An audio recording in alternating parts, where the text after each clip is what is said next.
Hello, welcome back to the Ghost Ship Dispatch, which is a weird thing to call it because it's not like it's my series. Ghost Ship Dispatch is the name of the series of newsletters that I read from. Anyway, so this is a little bit late, but that's because I guess the newsletter was a little bit late, you could say. I mean, it's the 1st of March today. I just looked at that. I just looked at the time in the bottom corner of the screen. But it was kind of late in the day. It was like 6 p.m. that it dropped, which is 7 p.m. for them, and that may or may not have something to do with influenza, but either way, it's late, so don't complain or I will curse your bloodline. Anyway, let's take a look at what's in store for the Ghost Ship Dispatch February 2025. I want to preface these with, kind of just to assure myself, it is a rundown of everything that happened in the month. That means we're going to go through sort of the seasonal event that you've already heard about from me.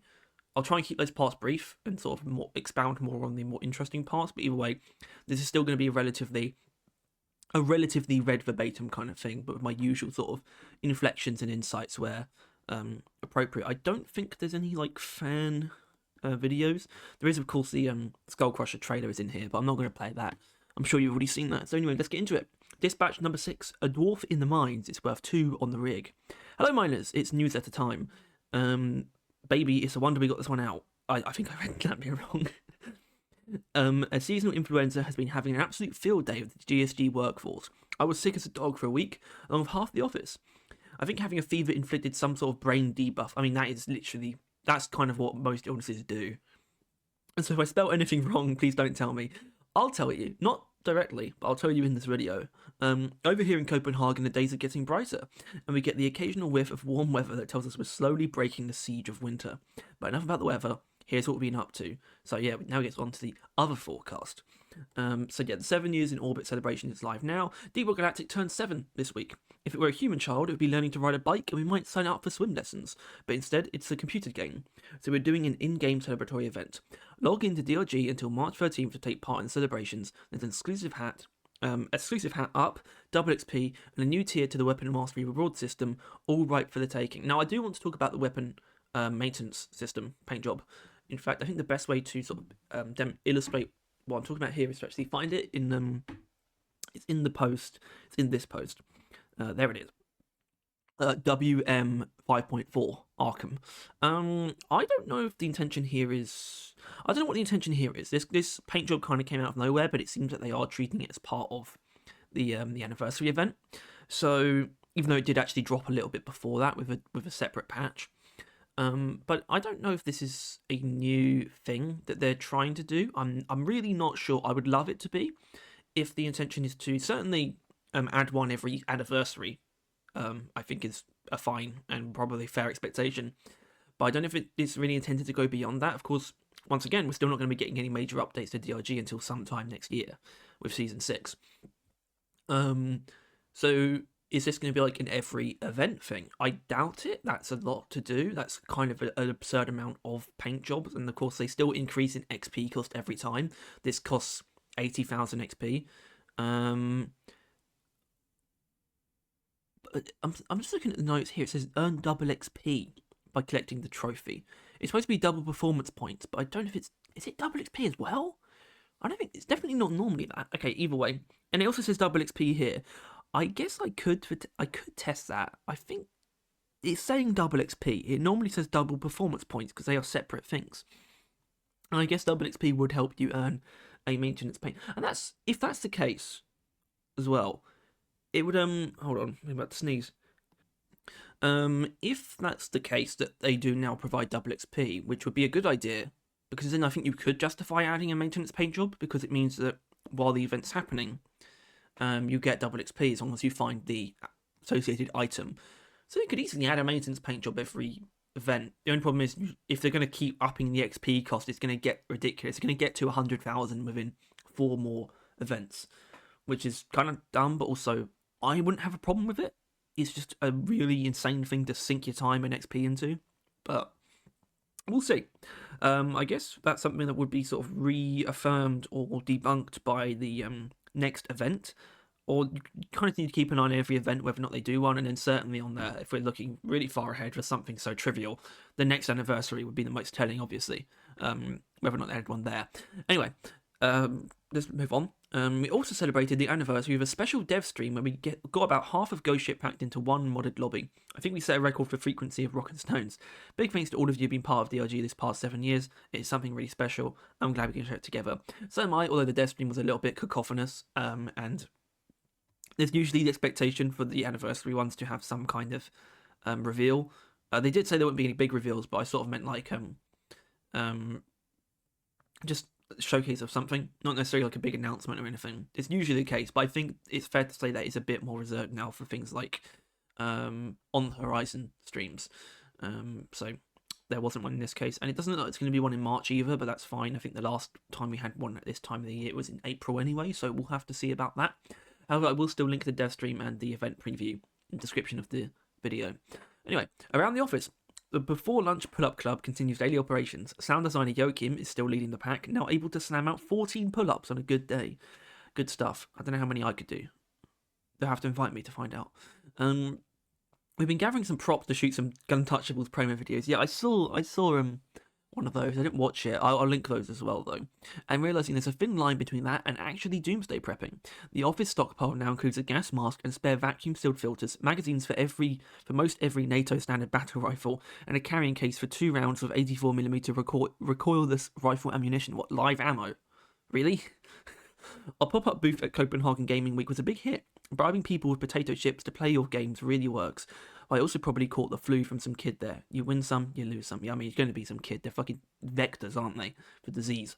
In case you missed it, DLG wrapped all the stats in 2024, and of course I did not miss it. I've got a video on that. I'll link that in the description as well, but there's a quick rundown here. At the start of the month, we published our annual infographic with the key statistics from Deep Rock Galactic for 2024. Here are a few figures that stood out. This year we surpassed 10 million units sold. That's crazy. Almost 2 Denmarks, or 294 San Marinos. That's one way to put it. Is that where Aaron's from or something? Where is San Marino? Depends on if it's America or not. I'm not sure. Full Damage continues to be the leading killer of dwarves with 32,674,884 casualties recorded this past year. And 2024 saw a significant drop in dwarves passing out drunk, down to 17.3% of all employees from 22% of the previous year, which, you know, could be owed to the one, for me, what's the most notable thing about these stats was actually the decrease in certain areas. This is the first time there's been an actual decrease, I think, in average players. And I don't think there's anything to be concerned about there. I think it's very obvious why. I mean, obviously, it's not nice because, you know, Season 5 came out last year, and at least Season 5 did actually bring a new, like, peak player count to the game, but it did not average out to being higher than 2023, which was, for all intents and purposes, not a good year for Deep Rock, except for player-wise, like player count and sales-wise. Anyway, yeah, so I think I will link... I'll link both the post and the video. Why not? I'll just link everything. New DLC just dropped. The Skullcrusher pack is here. Don the ancestral armor of the Skullcrusher clan and sow terror in the caves as you break necks and cash... I almost thought it said clap cheeks. I'm not... Oh dear. I'll link that in the description below as well. But if you are watching this on the day that this video comes out, then certainly at very soon after it's been uploaded, there should be... It could be today or tomorrow, I'm not sure. There should be a full showcase for the Skullcrusher DLC out later today at the normal video time. That's in place of a normal video. But that could be on Sunday, though, potentially. I'm not sure. But look forward to that. Anyway, now let's get on to the good stuff. Road Core. What's it feel like to be a Reclaimer? This month we've been focusing on how it should feel to be a Reclaimer. It's been a lot of brainstorming discussions at the intersection of character design and game design. For one, there's a question of identity. We've already established that Reclaimers are these sort of corporate SWAT troops, but now we've got to think about who these characters actually are. What culture and traditions do they keep? How do they regard one another? The company or regular DLG miners? We've got a lot of lore and world building thinking to do here. Good, we like lore. Give us some hard facts about the game world, please. Then there's the looks. What's their gear look like? How do we animate their weapons and equipment in a visual language that captures the more advanced, militarized nature of their work? We want to give them some elite operator feel, but there's a whole lot of wiggle room within that, anything from tactical, military to sci-fi space ranger. The third big factor is the actual gameplay. How do we make sure that you, the player, can feel the difference between a Reclaimer and a regular DLG miner? It's something to keep in mind at just about every level of detail. Reload animations, enemy and weapon balance, sound design, voice lines, all that. Not that we've got all that nailed down yet anyway. I think we'll be ready for a full character reveal type of thing in a few months. I'll hopefully start writing a below decks on it here in March. I'd love to see that, whatever form that takes. I assume that will be basically just before the closed alpha starts, although I think with the language used, I think we can expect the closed alpha to be fairly late in Q2, which is fine. It doesn't actually matter when the closed alpha happens because it's like closed. It has a start and an end point, so there's no worries there. Although I think that is kind of the next thing we're hoping to hear about because it's going to be a big deal. That's going to be the first time anyone gets to play Rogue Core outside of the couple of cronies that they got invited to Copenhagen last year. Anyway, I guess I will put the link for the wish list. Fan Out of the Month by Carlco.8827 on Discord. Nice work. Yeah, so I guess it's like a deranged engineer, I guess. There's like a driller skull there. I'm assuming it's an engineer. Anyway, now we also have the stream calendar, so I'll go through this pretty quickly. I will not read the description for each part, don't worry. So anyway, so I know I'll literally just do it like first stream. So the streams are always on Tuesday and Thursday. I will specify otherwise. So first Tuesday stream of March is going to be Core Keeper with the Pugstorm with the devs of Core Keeper, which is pretty cool. They actually apparently are like a neighbouring company, so they're also Swedish. And Core Keeper is kind of cool. I haven't really gotten into it yet. Either way, and then on the Thursday, the first Thursday stream, they're doing a normal Deep Rock play date with those devs. Then the second Tuesday stream will be Backrooms Escape Together. They're just gonna be playing the Backrooms, which is fine. Thursday, second Thursday stream, Trophy Hunting in DRG. So they're going to be hunting to do the Carpool achievement, which I think is still the one I haven't. Actually, no, I think I might have done Carpool. I think the only one I don't have actually is all the barrels in the drop pod or something. Anyway, third Tuesday stream, Deep Rock Galactic regular style. So nothing special there. Third Thursday stream will be Game Show and Tell of the devs. Where they put their nostalgia hats on and take turns playing games that we really liked when they were younger. Okay, that sounds kind of nice for them. Fourth Tuesday stream, Rogue Core Q&A. You got Qs, we got As. We'll bring in someone from the Rogue Core team to chat about how things are coming along. Maybe show off a bit of what they've been working on. Hopefully they do actually show some stuff off. I think we're kind of hankering for some extra footage here. Especially because the last time they did this and showed something, it was basically just the enemies that we had seen on the Horizon stream last November. So it would be really nice to see some brand new footage, give us something to go on. And then fourth Thursday stream is just elite deep dives in Deep Rock, so standard stuff again. Anyway, cool. That's this newsletter in the back. Sending you warm wishes from all of us at Ghost Ship Games. Speak soon. Speak soon's a bit of a weird phrase.